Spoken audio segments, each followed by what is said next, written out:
नमस्कार मैत्रिणींनो, मी अर्चना अन्नपूर्णा या माझ्या चॅनेलवर तुमचं स्वागत आहे।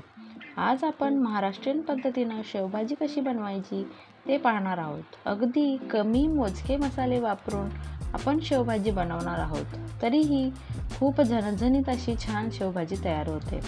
आता शेवभाजी बनवण्यासाठी मी एक मोठी वाटी तिखट शेव घेतला आहे। त्यानंतर घरातीलच काही मसाले घेतलेत, ते भाजून घेऊ। मसाला भाजण्यासाठी एक फ्राईंग पॅन मी घेतला आहे। त्यामध्ये एक छोटी वाटी किसलेले खोबरे घातले आहे। खोबरे चांगले लाल होईपर्यंत भाजायचे आहे। हे बघा, अगदी हलकासा लाल कलर खोबऱ्याला आलाय।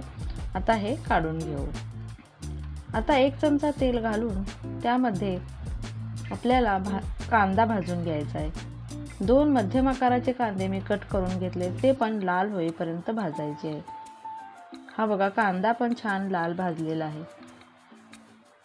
आता एका प्लेटमध्ये काढून घेऊ। एक मध्यम आकाराचा टोमॅटो मी कट करून घेतलाय, तोही भाजून घ्यायचा आहे। चांगला सॉफ्ट होईपर्यंत टोमॅटो भाजून घ्यायचा आहे।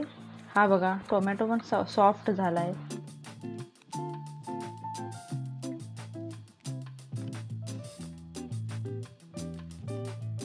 त्याचबरोबर 1 इंच आले व 6 ते 7 लसणाच्या पाकळ्या मिक्सरच्या भांड्यात घालून घेऊ।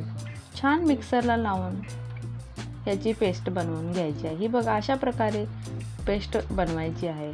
आता फोडणी घालण्यासाठी एक फ्राईंग पॅन मी घेतला आहे।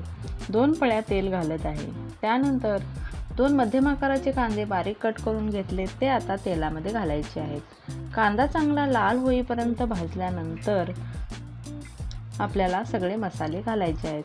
पण कांदा भाजण्यासाठी 10 मिनिटे लागतात। कांदा छान लाल होईपर्यंत भाजायचा आहे।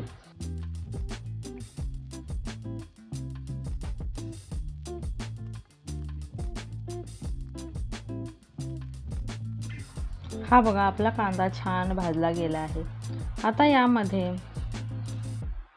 आपल्याला मसाले घालायचे आहेत। 2 चमचे लाल तिखट घालायचे आहे। काश्मीरी मिरची पावडर 1 चमचा, गरम मसाला 1 चमचा व वाटलेला सर्व मसाला घालून मसाला अगदी दाट होईपर्यंत भाजून घ्यायचा आहे। मसाला भाजून घेण्याची ही प्रोसेस खूप महत्त्वाची आहे, त्यामुळे भाजीला छान चव येते।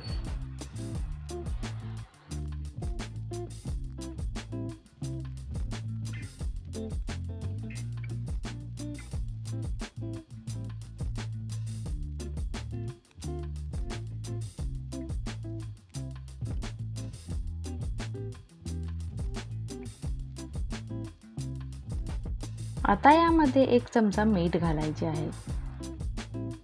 हे बघा, मसाल्यामधील तेल बाजूला सुटत आहे, याअर्थी मसाला छान भाजला गेला आहे। आता यामध्ये 2 ग्लास गरम पाणी घालायचे आहे। पाणी घातल्यानंतर 5 मिनिटांसाठी उकळी येऊ द्यायची आहे। मसाला चांगला उकळी आल्यानंतरच आपल्याला त्याच्यामध्ये शेव टाकायचा आहे।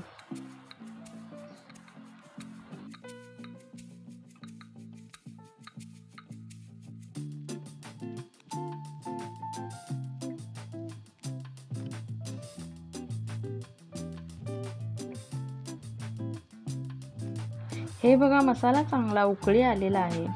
आता यामध्ये आपल्याला शेव घालायचा आहे, पण शेव घातल्यानंतर गॅस लगेच बंद करायचा आहे, नाहीतर सगळा शेव मसाल्यामध्ये विरघळून जाईल। जर तुम्हाला माझा व्हिडिओ आवडला असेल तर व्हिडिओला लाईक करा व चॅनेलला सबस्क्राईब करा व ही शेवभाजी नक्की ट्राय करून बघा। खूप छान अशी शेवभाजी तयार होते। आता यामध्ये लिंबू पिळून वरून कोथिंबीर घालायची आहे। मस्त अशी झणझणीत शेवभाजी तयार झालेली आहे। पुन्हा भेटूया एका नवीन रेसिपी सोबत।